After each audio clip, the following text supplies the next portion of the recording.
छाया हंकारयोरैक्यम। इस शरीर में चेतनता जो प्रतीत हो रही है उसका कारण क्या है और किस तरह से उसकी चेतनता हमको अनुभव में आ रही है। तो कहते हैं छाया हंकारयोरैक्यम तप्ताया पिंडवन्मतम तदहंकार तादात्म्या देहश्चेतन तामगा। यहाँ पर तादात्म्य की बात कर रहे हैं। तादात्म्य अर्थात एक दूसरे के धर्मों का एक दूसरे में आरोप, इसको तादात्म्य कहते हैं।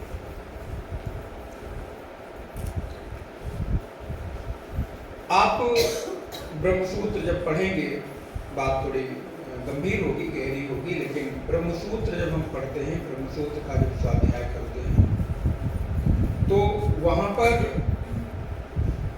जो तादात्म्य की चर्चा है उसको अध्यास के नाम से जानते हैं। आप लोगों ने कभी श्रवण किया हो, सुना। अध्यास अर्थात अपने धर्मों का, अपने स्वभाव का दूसरे में आरोप कर देना ही अध्यास, सरल भाषा में समझे। उदाहरण के तौर पर देखा जाए तो कहते हैं तप्ताय पिंडवत, जैसे एक लोहे का बड़ा सा कोई गोला ले लीजिए, लोहे का कोई वस्तु ले लीजिए, तो लोहे का स्वभाव मूलतः क्या है? ठंडक, शीतलता। लोहा अपने आप में गर्म नहीं होता, लेकिन उस लौह पिंड को जब आप अग्नि के संयोग के साथ मिलाते हैं, अग्नि के साथ संयोग करते हैं, अग्नि में तपाते हैं, तो वो लोहा अब क्या हो गया? बोले लौह पिंड से अग्नि पिंड हो गया। अब ठंडे लोहे को आप छुएंगे तो आपको शीतलता अनुभव होगी। बोले अब वो लोहा जो अभी तक आपको शीतलता दे रहा था, ठंडक दे रहा था, अब वो आपको जला देगा। अब आप उसको छुएंगे तो आपको ज्वलनशीलता, उष्णता की अनुभूति होगी। क्या हुआ? बोले अग्नि ने अपनी उष्णता के स्वभाव और धर्म को लौह पिंड में आरोपित कर दिया। अब लौह पिंड और अग्नि दो नहीं रह गए, मानो लौह पिंड ही अग्नि पिंड बन गया। वो लोहा अग्नि का गोला हो गया। अब उसमें से अगर अग्नि को अलग हटाना चाहो तो क्या हटा सकते हो? लोहे को अलग हटाना चाहो तो क्या हटा सकते हो? नहीं। क्यों? क्योंकि एक दूसरे का के धर्मों का एक दूसरे में तादात्म्य हो गया। लोहा ठंडा था, अग्नि गर्म थी, लेकिन अब लोहा और अग्नि मिलकर दोनों एक हो गए। और यही अध्यास हो गया देह के साथ। देह का स्वाभाविक स्वभाव है क्षरणशीलता, मरण धर्मिता। ये क्षरण को प्राप्त हो रही है। और आत्मा का जो धर्म है, आत्मा का जो स्वभाव है, आत्मा की जो स्वाभाविकता है, वो है अनंतता और अजन्मता, अमरता, असंगता इत्यादि। लेकिन क्या आज हमको ये अनुभव में आता है कि शरीर के मरने से मैं नहीं मरता? आज तो हम यही अनुभव करते हैं कि शरीर के मरने से तो क्या हुआ? शरीर के धर्मों का आरोप मैंने मैं के ऊपर कर दिया, अहम के ऊपर कर दिया, उस चेतना के ऊपर कर दिया जो चेतना अजर अमर अविनाशी है, अविकारी है। उस अजर अमर अविनाशी चेतना को मैंने मरण धर्मा बता दिया, कर दिया, क्योंकि शरीर के मरने के धर्मों का आरोप उस चेतन पर हो गया।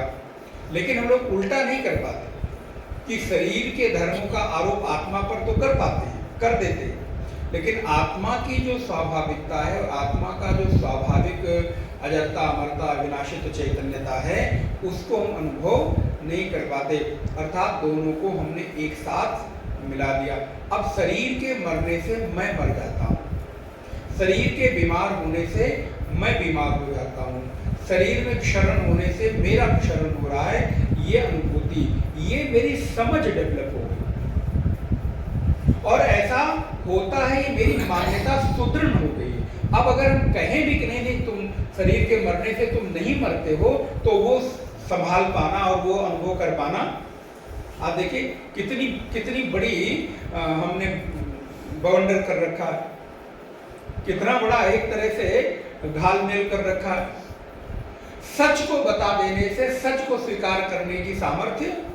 अरे महाराज क्या कहते हो, शरीर के धर्म के मरने से मैं नहीं मरता, ये सब कहने कहलाने की बातें, ऐसा तो नहीं होता। मैं जानता हूं कि शरीर के मरने से मैं, अरे आप थोड़ो मर रहे हैं, मैं मर रहा हूं, मुझे मालूम है।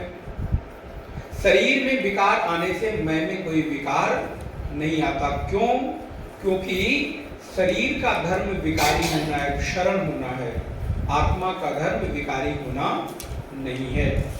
लेकिन आज हमने इतना गहरा तादात्म्य शरीर के साथ कर लिया है कि शरीर के प्रत्येक क्षरणता को, प्रत्येक व्यवहार को मैं अपना व्यवहार मान लेता हूं, मैं का व्यवहार मान लेता हूं। इस तादात्म्य को, इस अध्यास को दूर करने के लिए हमको क्या करना होगा? बोले ज्ञान की धारा के साथ हमको जुड़ना होगा। और नारायण ध्यान रहे, जहां जिस चीज से, जिस कारण से हमने अपने जीवन के भीतर इस गलत भ्रांति को, तादात्म्य को धारण कर लिया है, वहीं वो चीज मिलेगी ना। जैसे आपकी जो चीज जहां खोई है वहां मिलेगी, कहीं और मिलेगी, कहीं और मिलेगी ना। इसका एक भ्रांति जन्य हम लोगों के जीवन में क्या घटना होती है? आप सभी लोग चश्मा लगाते हैं, मैं भी लगाता हूँ, ऐनक लगाते हैं, और कभी कभी क्या कि आप कोई काम करने गए, ऐनक उतारा और यहाँ रख लिया, ध्यान नहीं रहा। थोड़ी देर बाद याद आया कि आपसे दिखाई नहीं दे रहा, चश्मा कहाँ गया, कहाँ गया। अब हम क्या करते हैं? चश्मा ढूंढने की पूरी, और मैं ही नहीं, पूरा घर अब चश्मा ढूंढने में लग गया। नौकर से लेके, ड्राइवर से लेके, पति से लेके, पत्नी से लेके, बच्चों से, मम्मी का चश्मा कहाँ गया? ड्राइवर देखो गाड़ी में तो नहीं छूटा, डैशबोर्ड में तो नहीं रख दिया, नीचे तो नहीं गिर गया, ऑफिस में तो नहीं छोड़ा है, आदि। तब तक आपको थोड़ा परेशान हो गए, मुंह धोने की इच्छा हुई, और आप शीशे के सामने जैसे वाश बेसिन में गए और देखा, वाह चश्मा मिल गया, मिल गया, मिल गया। कहाँ मिला, कहाँ मिला? बोले अरे मैं तो भूल गया था, ये तो सिर के ऊपर लगा के हम, चश्मा मिल गया, ये कहना उचित है क्या? कभी चश्मा खोया था? हुआ क्या था? मेरा ही चश्मा मेरे पास होने को था, लेकिन ये भ्रांति हो गई कि मेरे पास। अब अगर इस भ्रांति को कोई सच मान ले तो ठीक है भाई, मानता रहे, किसी की मान्यता को तो नहीं कोशिश की जा सकती है हटाने की। लेकिन कोई कहे नहीं मेरा चश्मा मिल गया, मिल गया, हाँ मिला, बिल्कुल मिला, लेकिन मिला कहाँ? आपके पास। क्या जितनी देर आप चश्मा खोजने के लिए हैरान परेशान रहे, उतनी देर एक क्षण के लिए भी वो चश्मा आपसे दूर हुआ? आपके पास सदा से प्राप्त था, बस आपको भ्रांति हो गई कि ये मेरे पास, और मिला तो क्या हुआ? कोई नई चीज नहीं मिली। प्राप्तस्य प्राप्ति, जो आपको सदा से प्राप्त था, बस वो प्राप्त हो गए, जान लिया आपने। मिला नहीं था तो मेरे पास ही, बस मेरे पास है, ये जान लेना ही चश्मे का मिल जाना है। वैसे ही ब्रह्म मिलेगा, ये जरा भ्रांति है, क्योंकि वो तो हमेशा, ये जान लेना ही कि वो मेरे पास है। इस वाक्य को जरा संभालिएगा, ये जान लेना ही कि वो ब्रह्म सदा मेरे पास है, आपके ब्रह्म ज्ञानी होने का, ब्रह्मनिष्ठ होने का सर्वोत्तम भाव है।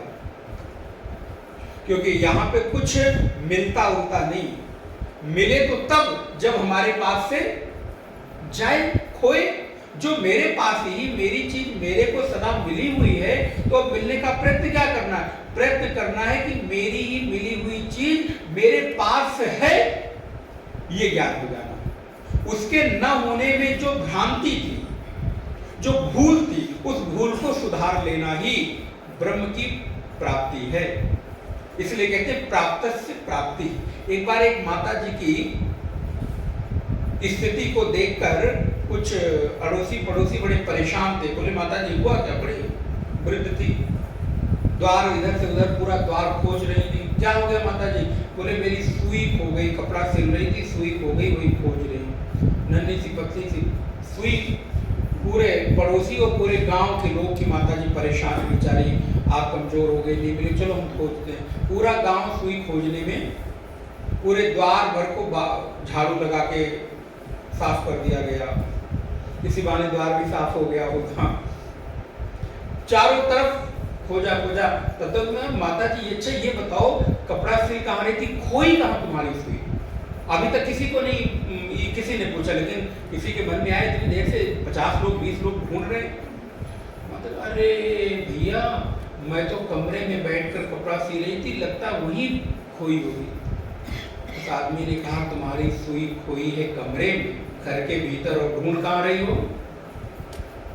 ढूंढ कहाँ रही हो? बाहर। बोले महाराज ये सुई हमको भी जरा ढूंढवाइए। बोले 4 दिन से ये सुई ढूंढने की तो कोशिश हो रही है। कहाँ? बाहर के भीतर। आपकी सुई खोई कहाँ है? अभी आपको निर्णय करना है कि आपने अपनी सुई कहाँ खो दी है।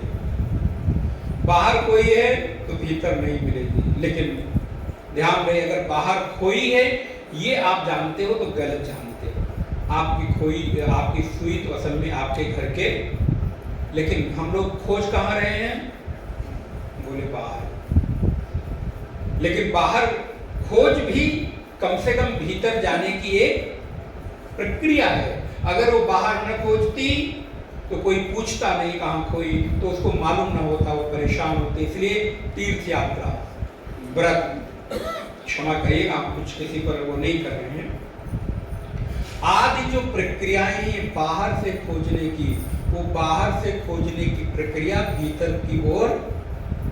अब आपकी भी सुई, आपकी आत्मा, आपका जो प्राप्ति तत्व है वो भीतर खोया है, और खोज कहाँ रहे हैं? बाहर। बाहर यहाँ मिल जाएगा, वहाँ मिल जाएगा।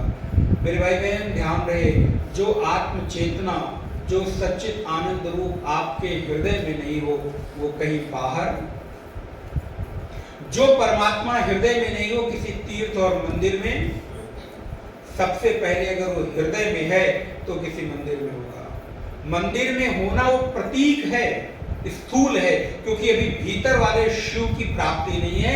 इसलिए बाहर वाले शिव को खोजने के लिए हम दर दर मंदिर मंदिर जाना चाहिए। जाने की एक प्रक्रिया है, उस जाने से आप भीतर की ओर उतरने की प्रेरणा मिलेगी, कोशिश होगी। लेकिन जो सच्चित आनंद रूप परमात्मा यहाँ नहीं है, वो कहीं और।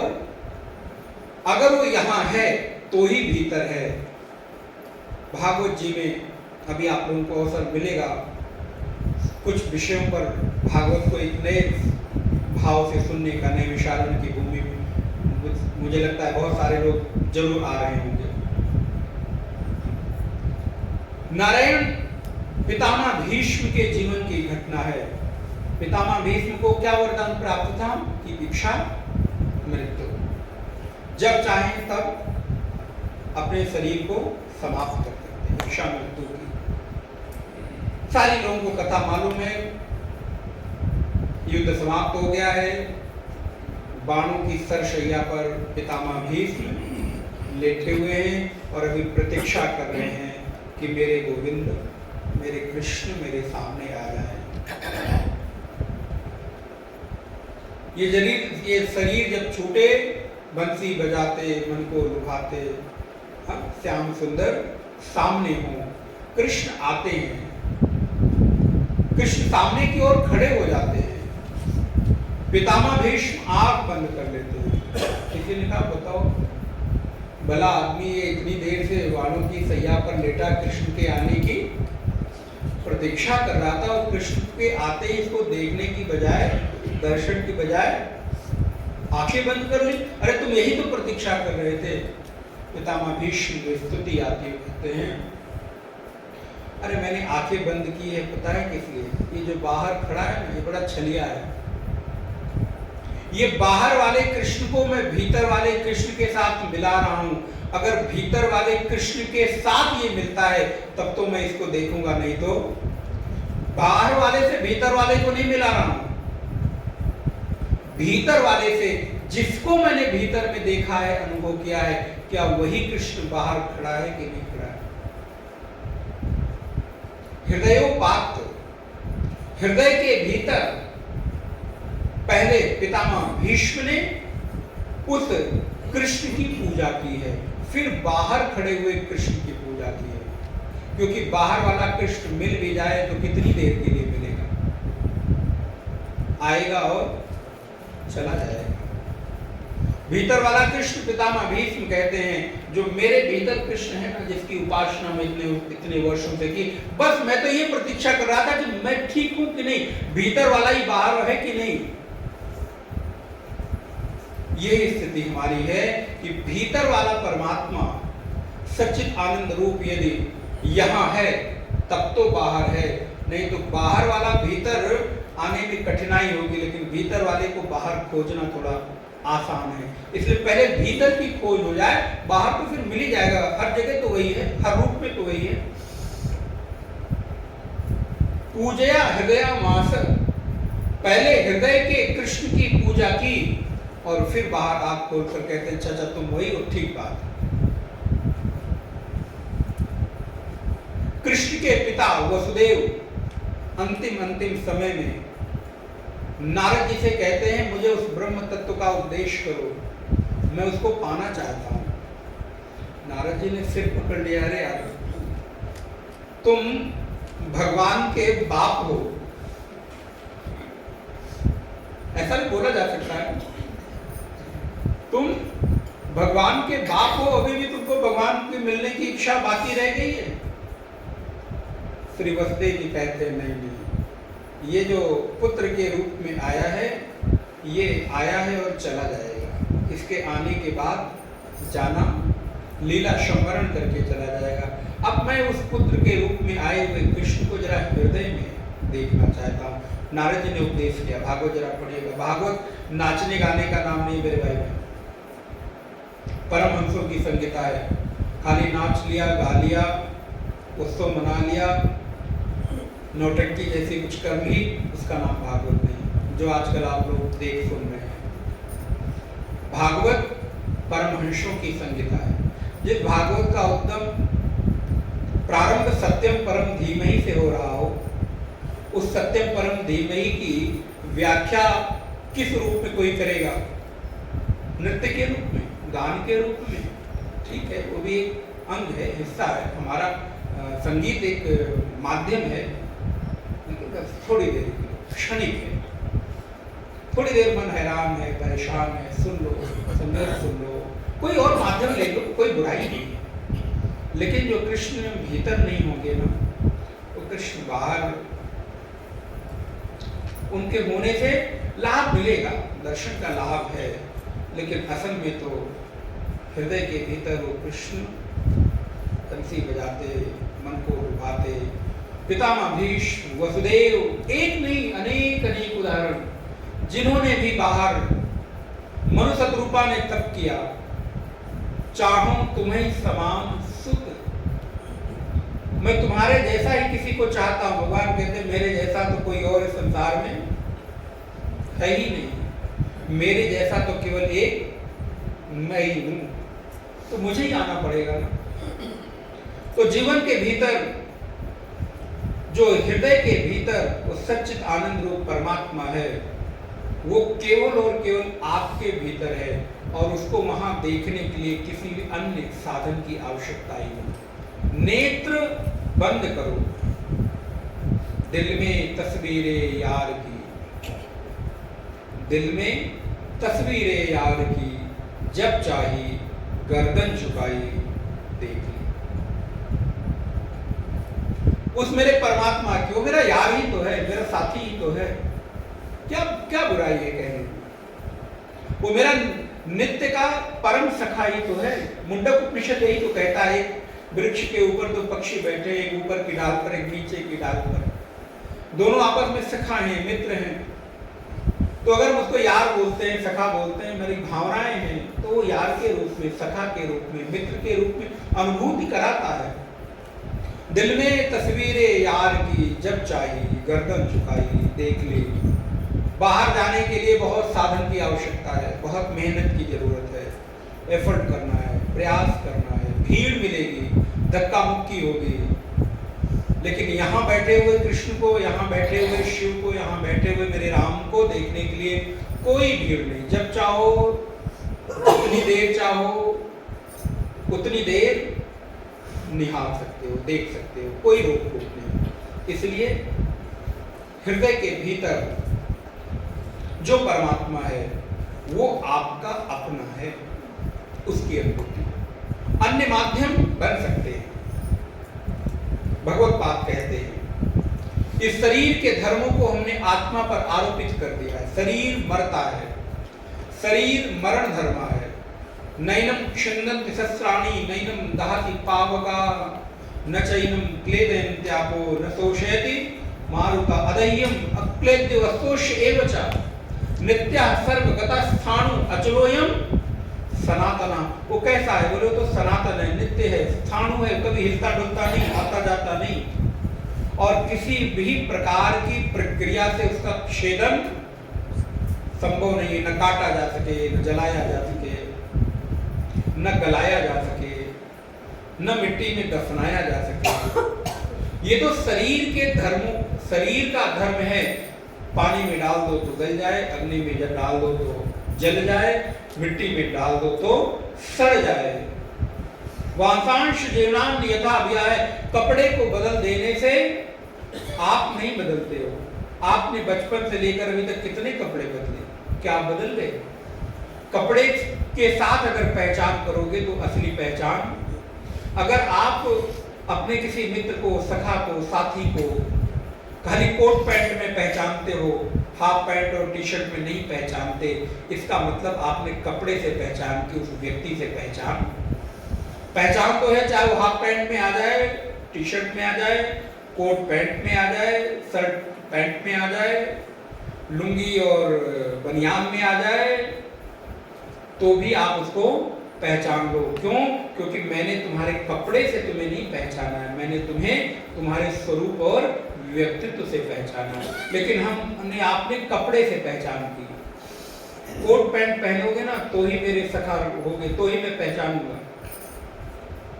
बोले नहीं, वैसे ही खाली हमने पीतांबरधारी से पहचान की, मैंने धनुषधारी से पहचान की, मैंने डमरू वाले और त्रिशूलधारी से पहचान की, मैंने हाथ में गदा ले लिया तो ही मैं पहचानूंगा। बिना गदा लिए आओगे तो मैं, अरे यार तुमने बाहरी पहचान क्यों की? तुम्हारी जरा पहचान बिना गदा वाले के साथ भी तो हो। जरूरी थोड़ा हमेशा गदा लिए घूमे, जरूरी नहीं हमेशा धनुष बाण हाथ में ले घूमे। कभी उनकी भी तो इच्छा हो सकती है बिना धनुष बाण के घूमे। हो सकता है एक आध दिन तुमसे मिलने की इच्छा हो, धनुष बाण बिना लिए आ जाए, तब क्या कहोगे? नहीं नहीं तुम मेरे नहीं हो, जाओ जाओ। कौन हो तुम? मैं जानता नहीं, पहचानता। कहेगा अरे यार तुमने मुझे पहचान की थी, तुमने ही बुलाया था। बोले नहीं, मैं तो धनुष बाण वाले को बुलाया था, मैंने बंसी वाले को बुलाया था। तो ये पहचान जरा अधूरी सी पहचान है। ये पहचान जरा बहुत गहरी वाली पहचान तो नहीं। पहचान तो है कि चाहे तुम नीला पहन के आ जाओ, नीला बागंबर पहन के आ जाओ, चाहे रक्तांबर, और बिना वस्त्रों के भी आ जाओ, दिगंबर, तो भी मुझे पहचान मेरी कैसे है? बोले असल में मेरी पहचान जब बिना कपड़े की होगी तो कोई भी कपड़ा पहनकर आ जाए मुझे पहचानना। ये तात्पर्य क्या है? बोले उपाधि रहित जो चैतन्य है, बिना कपड़ा पहने वाला जो चैतन्य है ना, उससे जरा पहचान हो, वो हृदय में निवास करे। फिर चाहे जिस रूप में, जिस काल में, जिस अवतार में आए, वो मेरे से दूर नहीं होगा। एक उदाहरण है वेदांत में, बड़ा सुंदर उदाहरण है। एक स्फटिक का शिवलिंग है, स्फटिक का कोई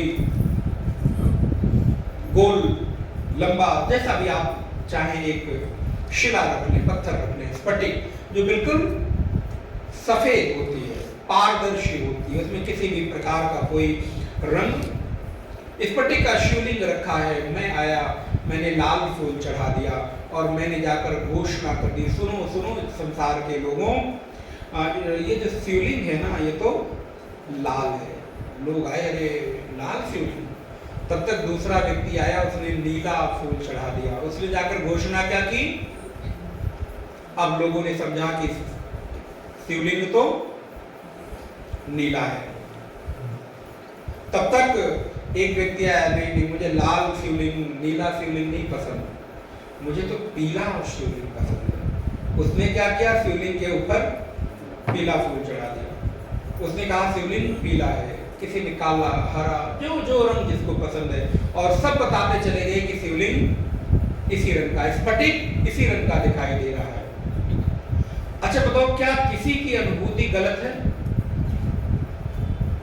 क्योंकि जिसने जो रंग चढ़ाया शिवलिंग वैसा, स्फटिक वैसा प्रतीत हो रहा है, वो जाकर वैसा ही कहेगा। एक दिन एक आदमी आया, बोले अरे यार जरा तुम लोग अपनी अपनी बातें कर रहे हो, लाल नीला पीला हरा काला, एक बार जाकर शिवलिंग से तो पूछ लो तुम्हारा क्या रंग है। तुम अपनी अपनी वासनाओं के अनुरूप रंग चढ़ाए चले जा रहे हो, कहे चले जा रहे हो, उससे तो भी पूछ लो। शिवलिंग से पूछा गया, भाई तुम्हारा रंग है? बोले रंग कैसा रंग? नहीं नहीं, लोग कह रहे हैं तुम्हारा लाल रंग है, तुम्हारा नीला, तुम्हारा हरा, तुम्हारा पीला, काला। शिवलिंग कहेगा भैया मेरे में कोई रंग नहीं, मैं तो बेरंग हूं। मुझ में कोई आकार, मुझ में किसी भी प्रकार का रंग कभी चढ़ सकता ही नहीं। तुमने जिस रंग से देखा वैसा मैं रंग भाषित, क्योंकि जो किसी रंग का नहीं है सर्व रंग उसी के है। जिसका कोई रूप नहीं है सर्व रूप उसी का है। अगर उसको एक रूप में बात निश्चित कर दोगे, बांध दोगे, तो क्या सर्व रूप उसका हो पाएगा? पानी का कोई आकार नहीं है। ग्लास में रखते हो तो ग्लास का आकार, कटोरी में रखते हो कटोरी के आकार का, लोटे में लोटे का, जग में जग का, और वही पानी अगर अपने फ्रिज में रख देते हो तो आइस क्यूब के रूप में वो छोटे छोटे टुकड़ों में जम कर आपके सामने। क्योंकि पानी का जब कोई आकार रंग नहीं है तो सर्व रंग और सर्व आकार बनने की क्षमता है। पानी अभी स्वच्छ है, निर्मल है, पवित्र है, उसमें जरा अपने मन के फ्लेवर को मिला दो, गुलाब जल मिला दो, घश मिला दो, अन्य कोई पदार्थ मिला दो, अब पानी क्या हो गया? उसी रंग का हो गया कि नहीं? अब मुझे गुलाब वाला लाल पानी नहीं पसंद है, मैंने हरा वाला खस मिला दिया। अब मैंने मिला दिया और मैं कहूं संसार में घोषणा करता रहूं, नहीं नहीं रंग पानी का तो हरा ही है, लाल ही है, पीला ही है, तो भाई ये तुम्हारा दोष है, पानी का दोष। तुम अपनी वासनाओं को क्यों कहते हो? हाँ, उचित तो यह है कि तुम ये बताओ कि पानी का कोई रंग, स्फटिक का कोई रंग नहीं है, लेकिन जिस रंग में तुम देखना चाहोगे उस रंग में वो दिखाई देगा। वैसे ही ये परम चेतना भी किसी नाम, किसी रूप, किसी आकार, किसी रंग में नहीं है, लेकिन जिस भी रंग में, जिस भी आकार में देखना चाहते हो उस रंग, उस आकार, उस वस्त्र में वो दिखाई देता है। क्योंकि जिसकी कोई उपाधि नहीं, सर्व उपाधि, जिसका कोई नाम नहीं, अनाम है, जो मर्जी आए नाम रख दो, जो अरूप है, जो मर्जी आए रूप रख लो। पीतांबरधारी बंसी बजाते हुए कृष्ण का रूप धारण कर लो, नीलांबुज श्यामल कोमलांगम सीता समारोपितवाम भागम, राम के रूप में कर लो, शशांक शेखर आशुतोष ऑर्डरदानी उनके रूप में कह लो, मनोजवम मारुतुल्य वेगम के रूप में कह लो, चाहे देवी प्रबन्नाथ हरे प्रसीद प्रसीद मातर के रूप में कह लो। जिस रूप में आप कहना चाहते हैं उस रूप में, क्योंकि जो कोई रूप नहीं है उस सभी रूप बनने को तैयार बैठा है। आप बनाओ तो कोई दोष नहीं है, उसको कोई मना नहीं कर रहा है, लेकिन हाँ उस रूप के साथ साथ बिना रूप वाले के साथ, गुण वाले के साथ तो पहचान हो, जरा उसमें जो निर्गुणता है उसके साथ भी तो जरा पहचान हो जाए। कब तक कपड़े से पहचानते रहोगे? कब तक जानते रहोगे कि लाल वाला ही मेरा है? एक दिन बिना लाल के आ जाए तो भी पहचान, असली पहचान तो उसी पहचान की बात कर रहे हैं कि अहम के ऊपर शरीर के धर्मों का जो हमने आरोप कर दिया है कि शरीर के मरने से मैं मर जाता हूं, शरीर के विकारी होने से मैं विकारी हो जाता हूँ, शरीर के रोगी होने से मैं रोगी हो जाता हूँ। बोले शरीर रोगी विकारी होता है, आत्मा में कोई रोग और कोई विकार है ही नहीं।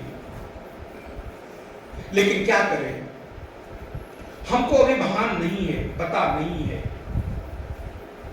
इस वजह से मुझे लगता है ये सारे विकार, क्यों? क्योंकि वो बुद्धि हमारी खो गई है, उस ज्ञान का अभाव हो गया है। अभी हमने अपने बहुमूल्य हीरे को कचरे में डाल दिया है।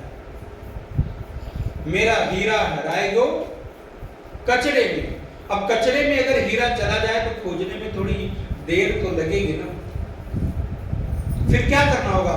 कूड़े करकट को, कचरे को, एक एक कचरे को हटाना पड़ेगा।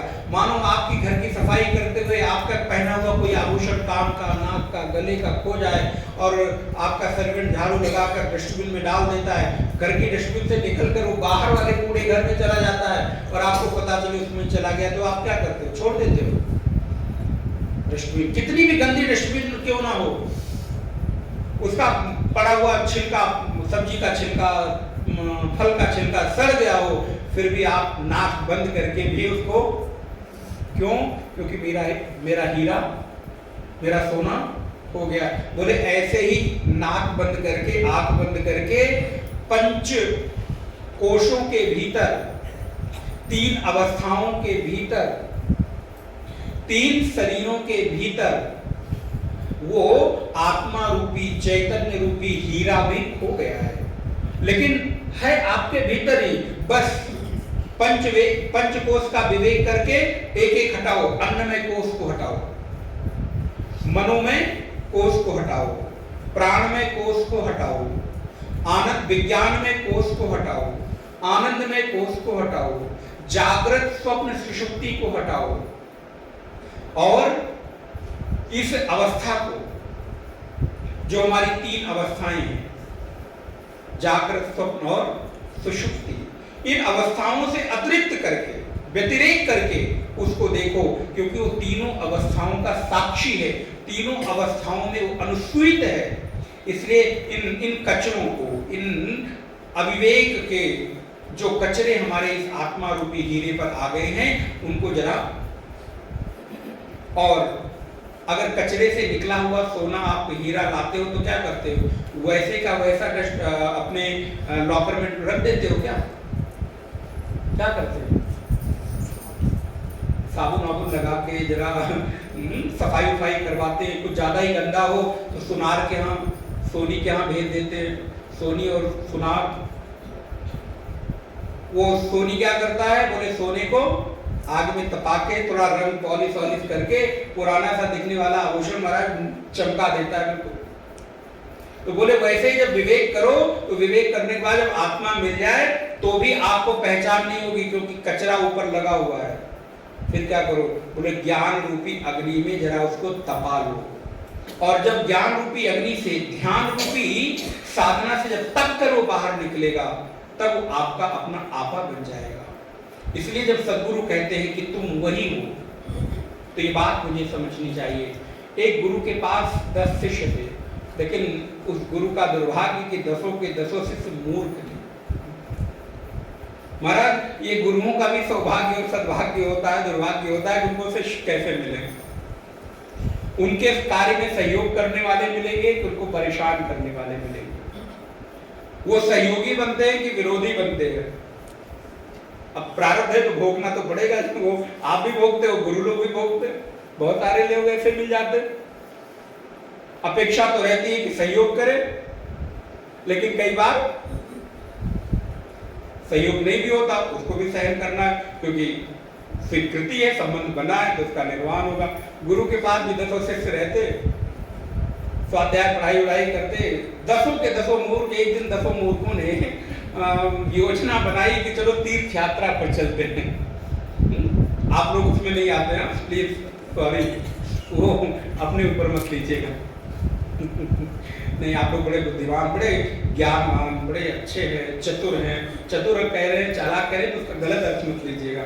बहुत अच्छे अच्छे लोग हैं आप। मेरा भी सौभाग्य है। तो नारायण दसों शिष्यों ने प्लान किया कि तीर्थ यात्रा करनी, गुरुदेव परेशान ही दसों जा तो रहे हैं, पता नहीं क्या हो, लौटेंगे नहीं लौटेंगे, जिम्मेदारी मेरी है। उनका अच्छा सुनो, जा रहे हो आदेश तो दे रहा हूँ, लेकिन जब भी कोई नदी नाला, जब भी कोई चीज पार करना तो दसों की संख्या गिन लेना, कोई एक आध पीछे न रह जाए, भूल न जाओ। हाँ हाँ गुरुदेव। और गुरुदेव ने गिन के भेजा, 1 2 3 4 5 6 7 8 9 10, दसों हाँ गुरुदेव को प्रणाम किया, तीर्थ यात्रा पर निकल चुके। और तब तक रास्ते में एक नदी मिली, नदी पार किया। एक मूर्खों में भी कोई एक थोड़ा बुद्धिमान होगा, वो तो अंधे में खैर। तो उसने कहा सुनो सुनो सुनो, गुरुदेव ने कहा था कि 10 की संख्या है, हम लोगों ने नदी पार की, कोई एक आध बह तो नहीं गया? नदी पार करते हो पहले रुको, जाने के पहले दसों की संख्या पूरी करो। किनो महाराज गिनना शुरू हुआ तो उसने यहाँ दसों को लाइन में, 9 को लाइन में खड़ा कर दिया और इधर अपने आप खड़ा हो गए। 1 2 3 4 5 6 7 8 9। परेशान, क्या हुआ? बोला 1 तो बह गया। अब 9 रोना शुरू। तब तक रुक, तेरे को गिनती नहीं आती, तू इधर खड़ा हो, मैं गिनता हूं। 1 2 3 4 5 6 7 8 9। अरे संख्या तो 9 ही की हुई। तीसरे में, चौथे में, पांचवें में, सारे लोगों ने गिनती शुरू की, लेकिन गिनती आखिर 9 पर रुक जाए। सब बोलते तेरे को नहीं आता, तेरे को नहीं आता। अब महाराज रोना गाना, एक तो मेरा गुरु भाई बह गया, गुरु जी को जाकर क्या जवाब देंगे, गुरु जी पूछेंगे तो क्या कहेंगे। रोना गाना शुरू, एक एक को 10 बार गिना, 20 बार गिना। तब तक उधर से एक आदमी गुजर रहा था, 10 शिष्यों को रोता हुआ, परेशान। क्या हो गया? बोले हम लोग 10 लोग गुरु स्थान से, आश्रम से या तीर्थ यात्रा पे निकले थे, अभी नदी पार की, एक मेरा गुरु भाई बह गया, हम लोग बड़े परेशान हुए। कितने लोग थे? बोले 10। उसने नजर घुमाई, 10 तो दिख रहे हैं, ये 9 कैसे कह रहे? बोले चलो खड़े हो, मैं गिनती कराता हूँ जैसे गुरुदेव ने गिनती कराई थी। सब 10 को लाइन में खड़ा कर दिया, एक छड़ी उठाई और सिर के ऊपर एक, बोलो 1 2, जैसे एक के ऊपर एक छड़ी मारते, 1 2 3 4 5 6 7 8 9 तक तो 9, सबकी नजर 10वें के ऊपर। 10वें के ऊपर एक छड़ी मारी, बोलो 10। बोले 10। दसम तुमसी। 10वां कौन है? बोले 10वां तो तू ही है। बोले ये तो अभी तक हम लोग 9 थे, ये 10 कैसे हो गए? एक आया कैसे? बह गया था।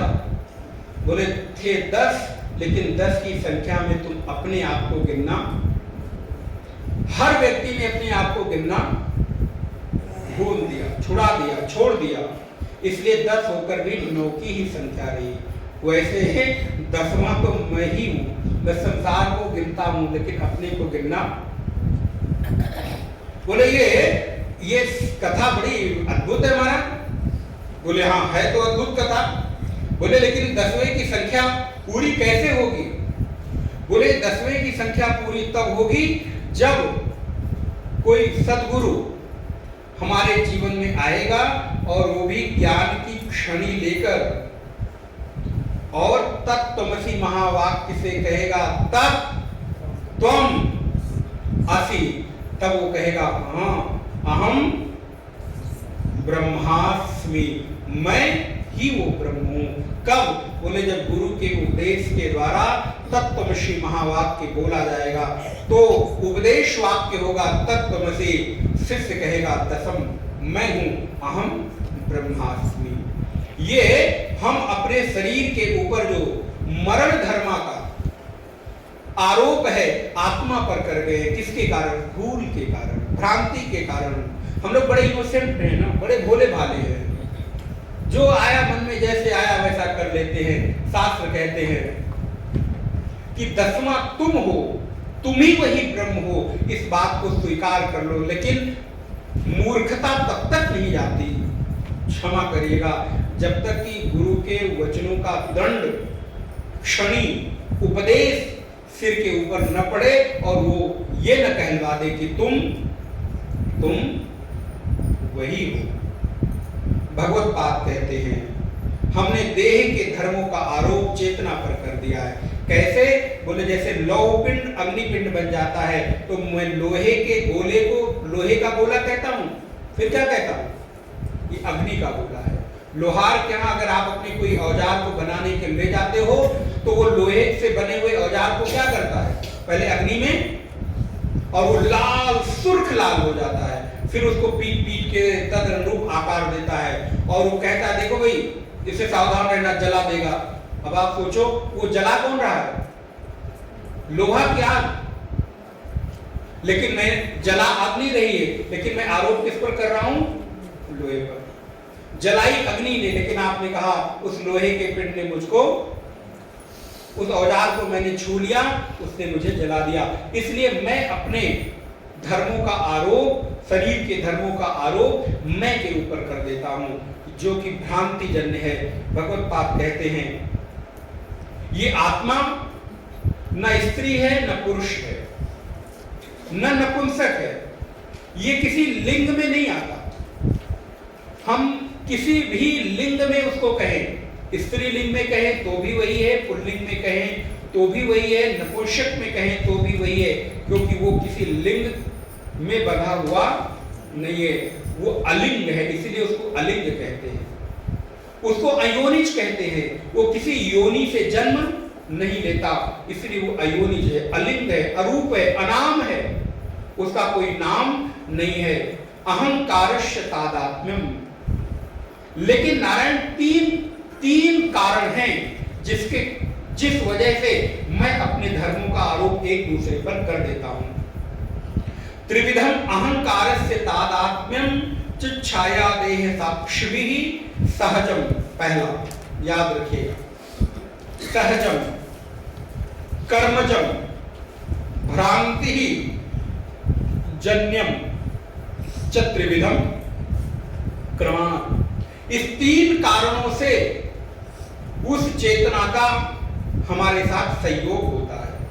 सबसे पहला है सहज। सहज का तात्पर्य है अहंकार और जो चित्त प्रतिबिंब है उसका तादात्म्य सहज है। उदाहरण, सूर्य के सामने दर्पण आएगा तो सूर्य के साथ दर्पण अपने आप सहज में ही तादात्म्य करना नहीं पड़ेगा। दूसरा उदाहरण, आपको ठंडी लगी हो और आप अग्नि के सामने आए तो अग्नि आपको एफर्ट करके उष्णता देगी कि अग्नि के सामने आते ही आपके भीतर उष्णता आ जाएगी।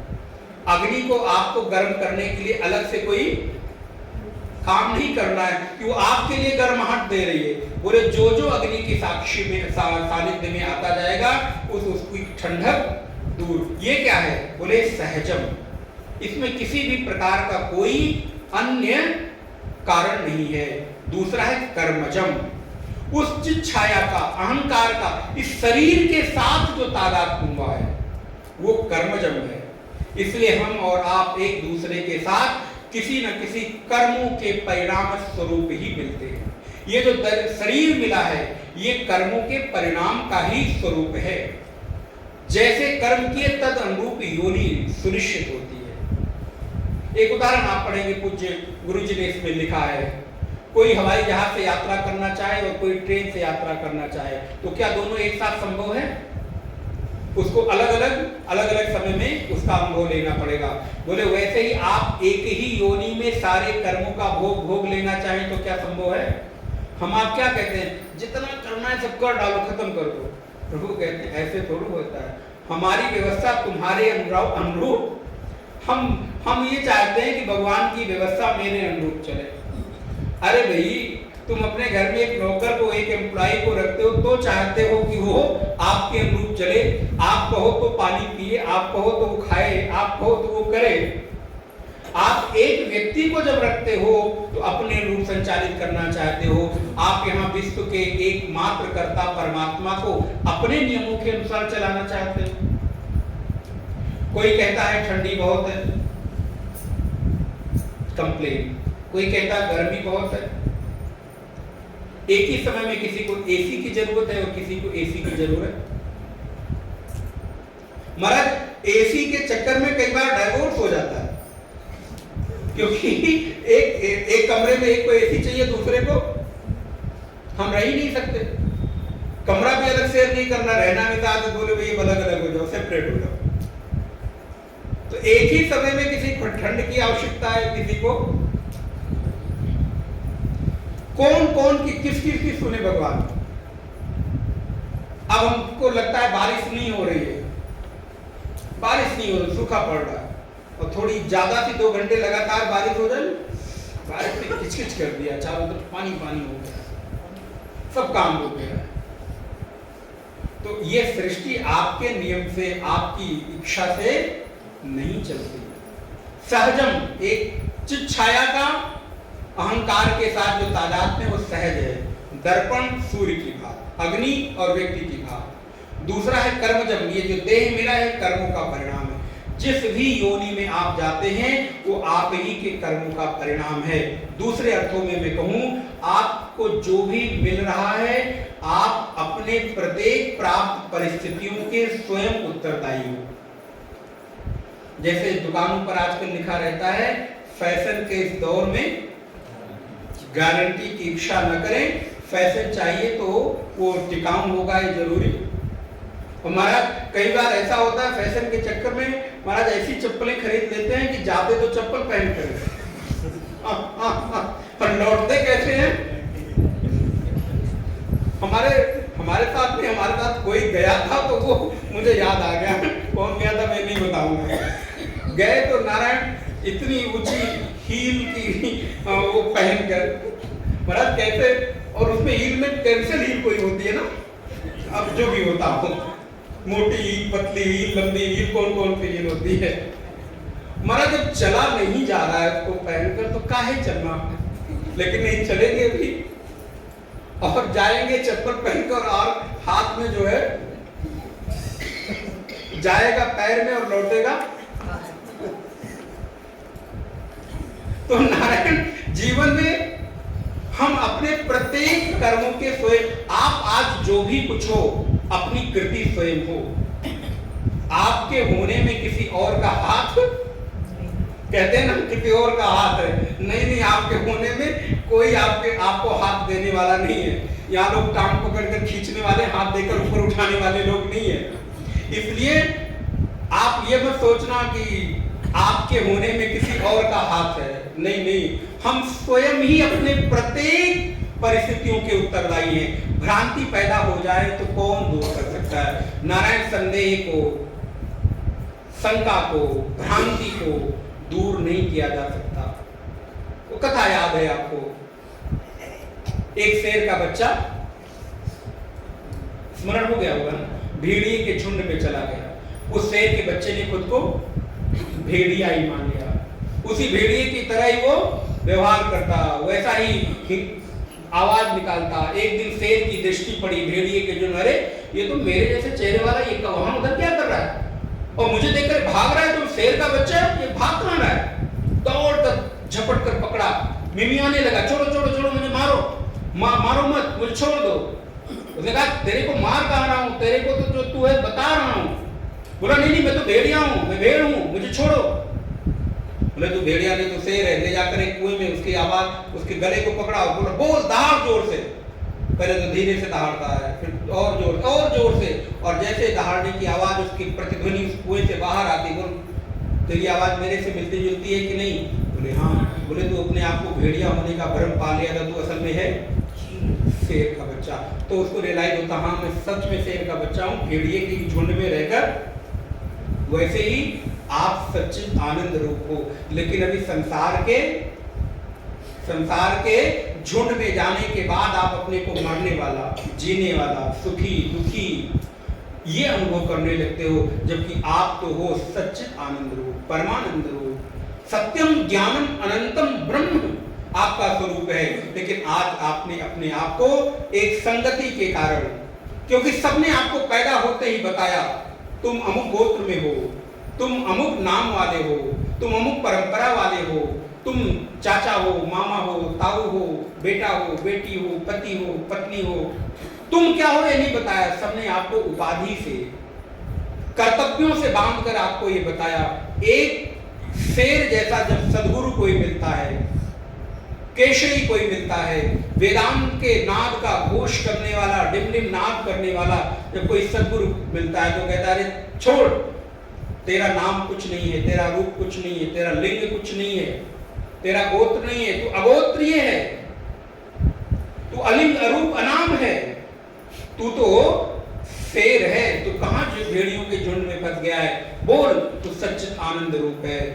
तब वो धीरे धीरे, जैसे आप धीरे धीरे, अच्छा नहीं लगता तो नहीं, अच्छा कह रहे हो तो मान लेता हूं, कहीं से आनंद तो दिख रहा नहीं, आप कह रहे तो मान लेता हूं। लेकिन जब धीरे धीरे अंतर्मुखी हृदय रूपी कुएं के, देखिए सारे दृष्टांतों के बहुत सारे आयाम होते हैं, कुएं रूपी हृदय के भीतर जब आप सच्चिद आनंद रूप शिवोहम की ध्वनि का नाद करते हो सदगुरु की सानिध्य में, उस शेर की सानिध्य में, तब धीरे धीरे आपको अच्छा ध्यान के बाद लग तो रहा है कि कहीं कुछ आनंद फूट तो रहा है, तो धीरे धीरे आपको इस बात का एहसास होता है नहीं अभी तक जो मैं था वो तो मेरी भ्रांति थी। इसलिए सहजम कर्मजम, जो भी देह हमको मिला है ये कर्मों का परिणाम है, और एक भ्रांति जन्य, इस स्थूल शरीर को जो मैंने मरने आदि वाला मान लिया है भ्रांति जन्य है, ये आत्मा बंधा हुआ है भ्रांति जन्य है। और मेरे भाई बहन, जो जहां भ्रांति होगी वही मिटेगी, और भ्रांति के मिटने का एक ही उपाय है, वो है ज्ञान। अविचार का एक ही उपाय है विचार, अज्ञानता का एक ही उपाय है ज्ञान। अंधकार को दूर करना है तो क्या करोगे? योगा करोगे। कमरे के अंधकार, एक कमरा है बड़ा अंधकार हो गया है, चारों तरफ उसमें अंधकार छाया हुआ है, और हमको उस कमरे के अंधकार को दूर करना, हमने क्या किया? बोले सिर नीचे पैर ऊपर करके अंधकार से प्रार्थना करें, भाई भाग जाओ, मुझे प्रकाश चाहिए। जिंदगी भर सिर नीचे पैर ऊपर रहे, कभी अंधकार दूर। दूसरे ने कहा तुम छोड़ो, मैं बताता हूं क्या करूं।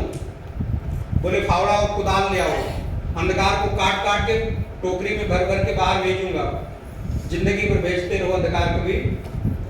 तीसरा आया, उसने कहा तुमको भी नहीं पता, मैं बताता हूं क्या करें। बोले ढोल ले आओ, मजीरा ले आओ, और ढोल मजीरा बजाकर अंधकार को दूर करो, जिंदगी भर बचता रहेगा कुछ भी, अंधकार एक क्षण के लिए भी दूर।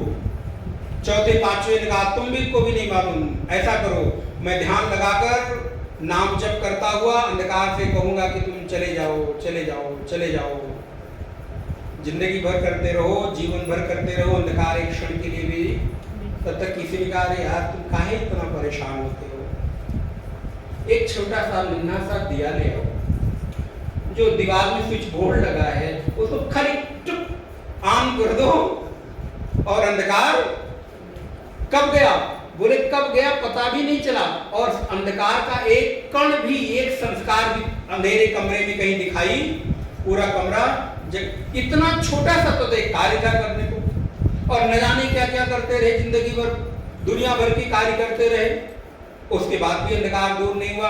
एक अविचार की जगह एक विचारों की चिंगारी, हृदय में अज्ञानता में ज्ञान की चिंगारी लगा दो, सारा का सारा हृदय अपने आप आलोकित हो उठेगा, प्रकाशित हो उठेगा।